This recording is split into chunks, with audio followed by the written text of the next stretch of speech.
Students, accounting equation का ये part 3 है। पार्ट 1 और पार्ट 2 अगर आपने नहीं देखा है तो उसे जरूर देखें। उसका लिंक आपको आई बटन में या डिस्क्रिप्शन बॉक्स में मिल जाएगा। इस वीडियो में हम मल्टीपल वैरायटी की ट्रांजैक्शंस के इफेक्ट को डिस्कस करेंगे, तो वीडियो को स्किप किए बिना एंड तक देखें ताकि आपको हर ट्रांजैक्शन का इफेक्ट अच्छी तरह से समझ आ जाए।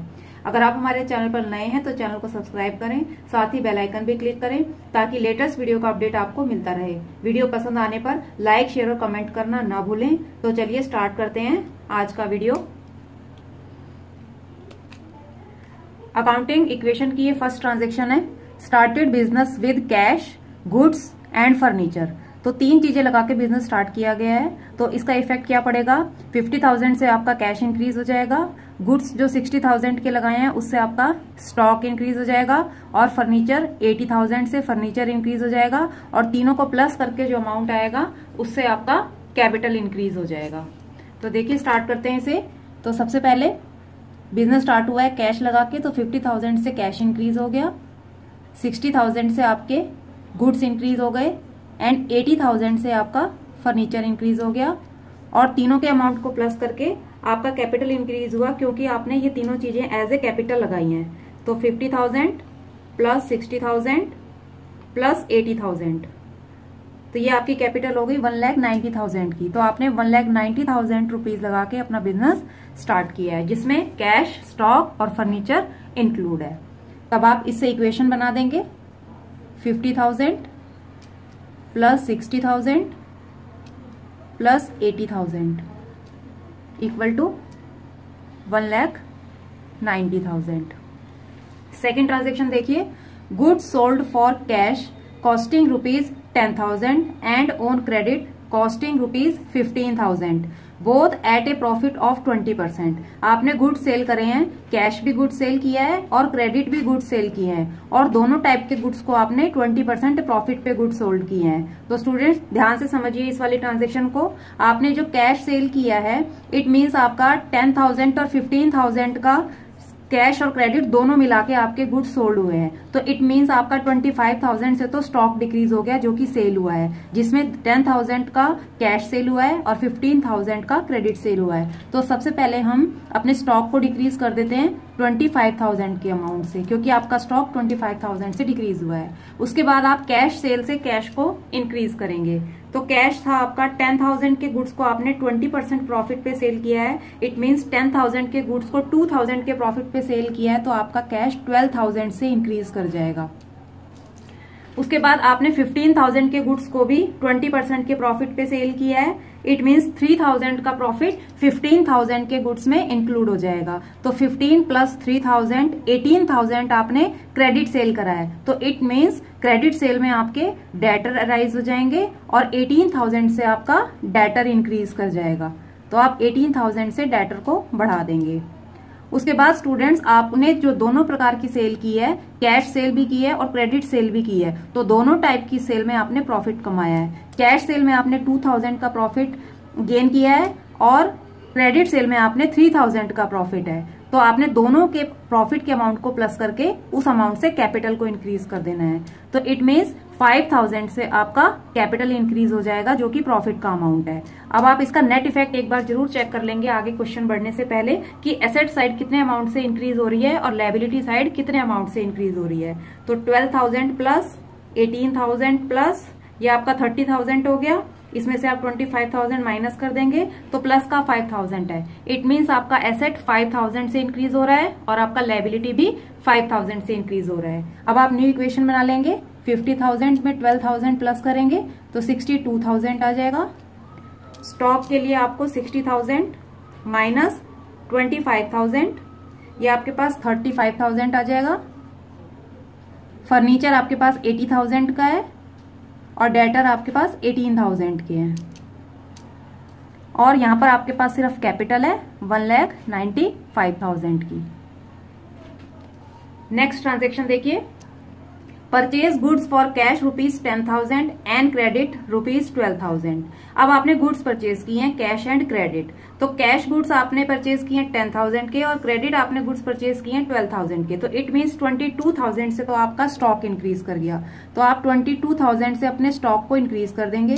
अब आपने 10,000 कैश परचेज किया है, तो इट मीन्स 10,000 से आपका कैश डिक्रीज हो जाएगा, और जो 12,000 का आपने क्रेडिट गुड परचेज किया है उससे आपके क्रेडिटर अराइज हो जाएंगे, तो आपने क्रेडिटर इंक्रीज कर देने हैं 10,000 के अमाउंट से। ठीक है, आप इसका अल्टीमेट इफेक्ट देख लीजिए,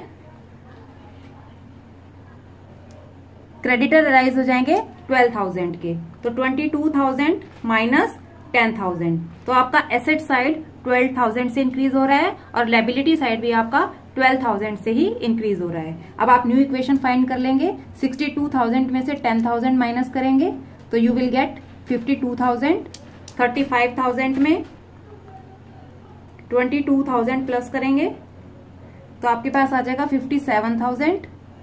बाकी चीजें आपको एज इट इज उतारनी है, जिसमें फर्नीचर है 80,000 का और डेटर है 18,000 के। लायबिलिटी साइड में अब दो चीजें हो चुकी हैं, 12,000 के क्रेडिटर प्लस 1,95,000 का कैपिटल। नेक्स्ट ट्रांजेक्शन देखिए, depreciation on furniture at the rate of 10%। ये फर्नीचर के ऊपर हमें डेप्रिसिएशन लगाना है 10% के रेट से, तो फर्नीचर के ऊपर डेप जो लगती है तो उससे फर्नीचर की वैल्यू कम हो जाती है, तो ये भी आपके लिए एज ए लॉस होता है, तो आपका इसका ट्रांजेक्शन का इफेक्ट पड़ेगा। फर्नीचर आपका डिडक्ट हो जाएगा डेप्रिसिएशन के अमाउंट से और कैपिटल भी आपका डिडक्ट हो जाएगा।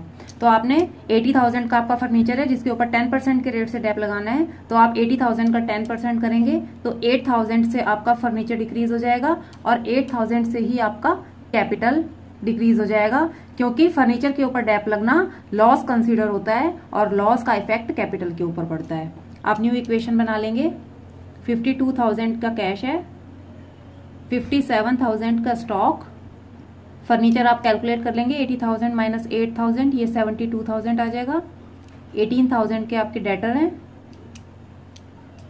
12,000 के आपके क्रेडिटर्स हैं एंड कैपिटल की वैल्यू आप फाइंड कर लेंगे 1,95,000 में से 8,000 माइनस कर लेंगे, आपके पास आ जाएगा 1,87,000। तो ये आपकी न्यू इक्वेशन हो गई है। नेक्स्ट ट्रांजेक्शन देखिए, cash withdrawn for personal use ₹5,000। अब पर्सनल यूज के लिए कैश विड्रॉ किया है तो इट मीन्स ये आपकी ड्रॉइंग्स है और drawings as an expense capital पे इफेक्ट डालता है और आपका कैश डिक्रीज हो जाएगा। तो एक इफेक्ट में 5,000 से आप कैश डिक्रीज कर देंगे और दूसरे इफेक्ट में 5,000 से आप अपना कैपिटल डिक्रीज कर देंगे। 52,000 माइनस 5,000, 47,000 का आपका कैश रह जाएगा न्यू इक्वेशन में। बाकी चीजें आपको एज इट इज उतार देनी है, 57,000 का स्टॉक, 72,000 का फर्नीचर एंड 18,000 के डेटर्स, 12,000 के क्रेडिटर्स हैं एंड 1,87,000 माइनस 5,000 करेंगे तो आपके पास आ जाएगा 1,82,000।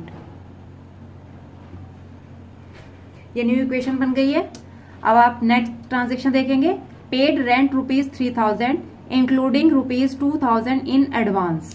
तो आपने रेंट की पेमेंट करी है 3,000 की, इट मीन्स आपका कैश जो है वो 3,000 से डिक्रीज हो जाएगा क्योंकि आपने पेमेंट करी है 3,000 रुपीज की। ठीक है, उसके बाद आगे देखिए, इंक्लूडिंग ₹2,000 इन एडवांस। अब आपने रेंट को एडवांस पेमेंट किया है, इट मीन्स ये आपका प्रीपेड रेंट है, तो 2,000 के अमाउंट से आपका एसेट इंक्रीज हो जाएगा जो कि प्रीपेड रेंट के नाम से है।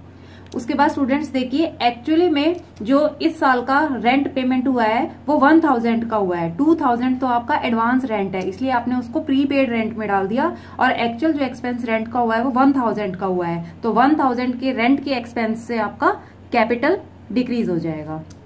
तो आप अल्टीमेटली इसका इफेक्ट देख सकते हैं, -3,000 प्लस 2,000, इट मीन एसेट आपका 1,000 से डिक्रीज हो रहा है और लायबिलिटी भी आपका 1,000 से ही डिक्रीज हो रहा है। अब आप न्यू इक्वेशन बना लेंगे,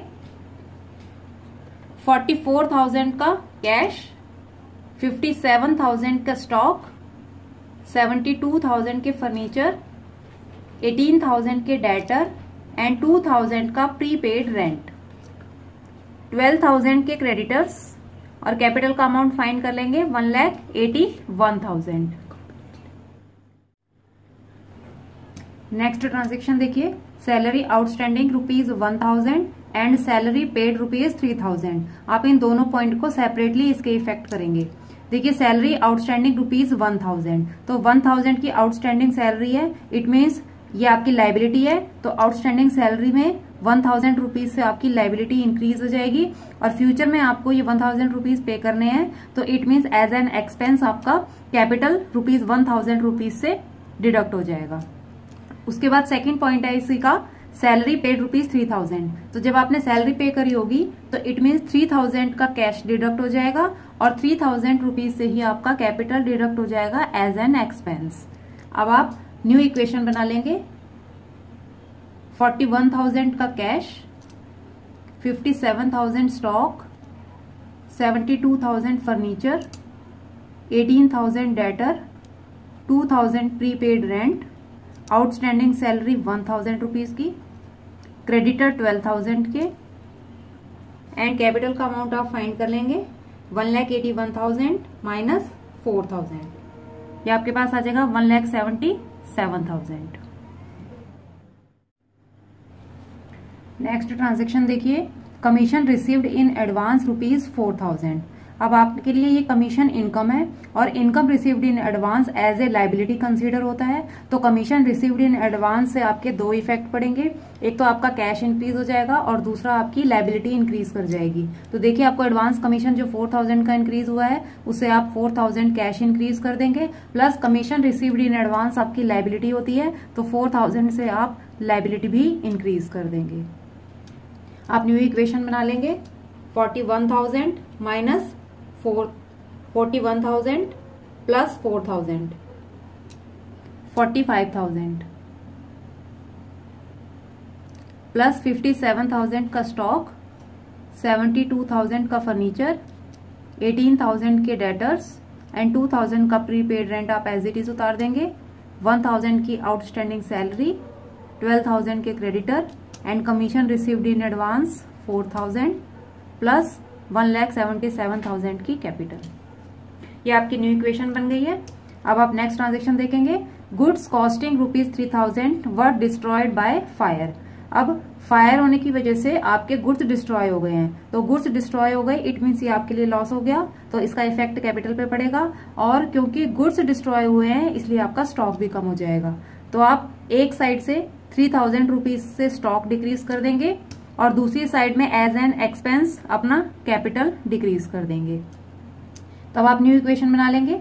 45,000 का कैश है प्लस 54,000 का स्टॉक, 72,000 का फर्नीचर, 18,000 के डेटर्स एंड 2,000 का प्रीपेड रेंट, 1,000 आउटस्टैंडिंग सैलरी है, 12,000 के क्रेडिटर्स हैं, 4,000 कमीशन रिसीव्ड इन एडवांस है एंड कैपिटल का अमाउंट 1,74,000।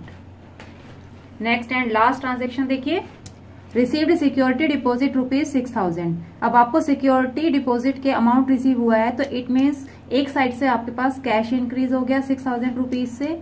और स्टूडेंट्स क्योंकि सिक्योरिटी डिपॉजिट जो रिसीव होता है ये रिफंडेबल सिक्योरिटी होती है, तो ये आपके लिए एज ए लाइबिलिटी होती है क्योंकि ये सिक्योरिटी जमा होती है लेकिन इसको बाद में हमें रिफंड करना होता है, मीन्स इसको पे करना होता है। तो इसलिए security deposit as a liability consider होगी, तो आपकी लाइबिलिटी भी 6,000 से इंक्रीज हो जाएगी और आपको अलग हेड बनाना होगा सिक्योरिटी डिपॉजिट का। अब आप अपनी फाइनल इक्वेशन बना लेंगे। 45,000 प्लस 6,000, 51,000 का आपका कैश हो जाएगा, 54,000 के स्टॉक, 72,000 का फर्नीचर, 18,000 के debtor and 2,000 prepaid rent, 1,000 outstanding salary, 12,000 creditor, 4,000 commission received in advance and 6,000 security deposit and 1,74,000 capital. तो ये आपकी फाइनल इक्वेशन प्रिपेयर हो गई है। अब आप इस फाइनल इक्वेशन की हेल्प से अपनी बैलेंस शीट प्रिपेयर कर लेंगे। स्टूडेंट्स, फाइनल इक्वेशन की हेल्प से ये बैलेंस शीट प्रिपेयर करनी है। फाइनल इक्वेशन में कैश का balance 51,000, stock 54,000, furniture 72,000, debtors 18,000, prepaid rent 2,000। सारी की सारी एसेट्स आपने एसेट साइड में लिखनी है और लायबिलिटी सारी लायबिलिटी साइड में लिखनी है। Outstanding salary 1,000, creditor 12,000, commission received in advance 4,000, security deposit 6,000 and capital 1,74,000। अब आप इन बैलेंस शीट की दोनों साइड का टोटल कर देंगे जो आपका सेम आना चाहिए। 1,000 प्लस 12,000 प्लस 4,000 प्लस 6,000 प्लस 1,74,000, ये टोटल आपका आ गया 1,97,000। अब आप एसेट साइड का भी टोटल कर लेंगे। 51,000, 54,000 plus 72,000 plus 18,000 plus 2,000।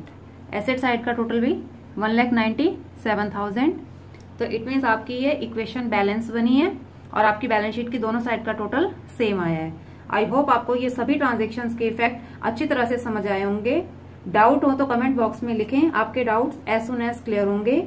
Next video में इस चैप्टर के रेस्ट टॉपिक्स को समझेंगे।